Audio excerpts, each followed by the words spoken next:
Hello दोस्तों, मेरा नाम पीटर है। ये कहानी मेरी और मेरी बहन की आप बीती है। ये बात तब की है जब मैं 20 साल का था और मेरी बहन तब 16 साल की थी। मेरे पापा ने तब एक नया बंगला ख़रीदा था। बंगला काफ़ी शानदार था और शहर से काफ़ी दूर भी था। हमारा बंगला जहाँ था वहाँ आसपास 1 किलोमीटर तक कोई भी घर नहीं था। हमारे बंगले के पीछे बस एक पुरानी बिल्डिंग थी जो कि एक ज़माने में एक हॉस्पिटल थी। मैं और मेरी फैमिली मार्च के महीने में उस नए बंगले में शिफ्ट हो गए। हम सब काफ़ी खुश थे, खासकर मैं और मेरी बहन, क्योंकि अब हम दोनों के कमरे अलग अलग हो चुके थे। हम दोनों के कमरे एक दूसरे के बगल में ही थे और हम ऊपर वाले फ्लोर में रहते थे। नीचे हमारे मम्मी पापा का कमरा था। एक दिन रात को अचानक मेरी बहन चिल्ला के उठी और नीचे चली गई मम्मी पापा के पास। सुबह उसने कहा कि रात को कोई उसके कमरे में घुस आया था।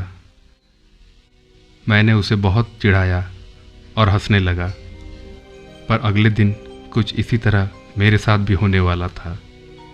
रात के ठीक 2 बजे मैं मेरे लैपटॉप में कुछ काम कर रहा था। तभी मुझे लगा मेरे कमरे के बाहर कोई घूम रहा है। मैंने इग्नोर किया क्योंकि ये तो बस एक आम सी बात थी। फिर कुछ बहुत डरावनी घटना घटने वाली थी मेरे साथ। मेरे गिटार के तार को किसी ने छेड़ दिया अचानक। मैं बिल्कुल ही चौंक गया और डर के मारे पसीना पसीना हो गया।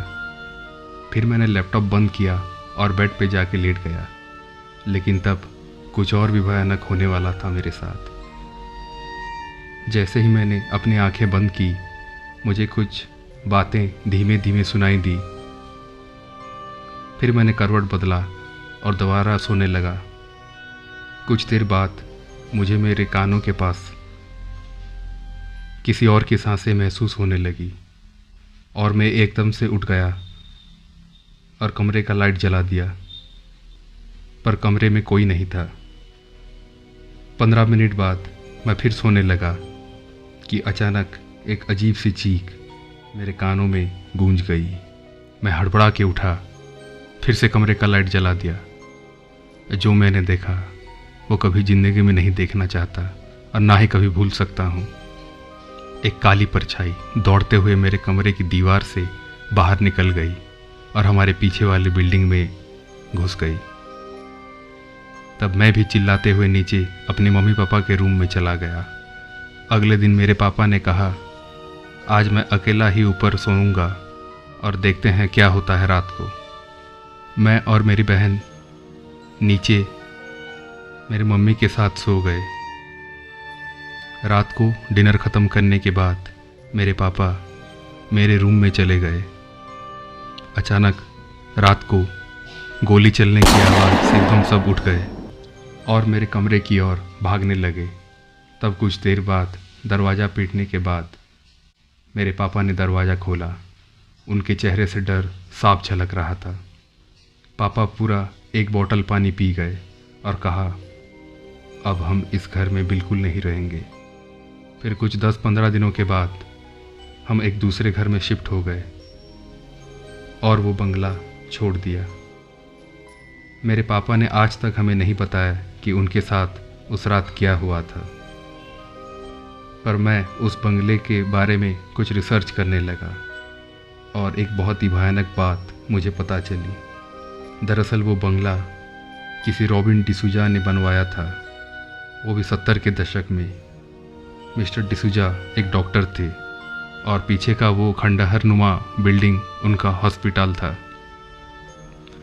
डॉक्टर डिसूजा एक बहुत ही नेक इंसान थे। वो हमेशा लोगों की मदद किया करते थे। एक दिन रात को कुछ लोग उन्हें बुलाने आए थे और कहा, आपके हॉस्पिटल की एक मरीज बहुत सीरियस है। तो डॉक्टर डिसूजा तुरंत हॉस्पिटल चले गए और घर में उनकी पत्नी अकेली थी। कुछ देर बाद 2-3 आदमी आए और उनकी पत्नी को वहीं उस बंगले में जलाकर मार डाला और हॉस्पिटल में पहुंचने के बाद डॉक्टर डिसूजा को भी उसी तरीके से मार दिया गया। उनके गुजर जाने के बाद वो हॉस्पिटल बंद हो गया और वो बंगला भी वीरान हो गया था।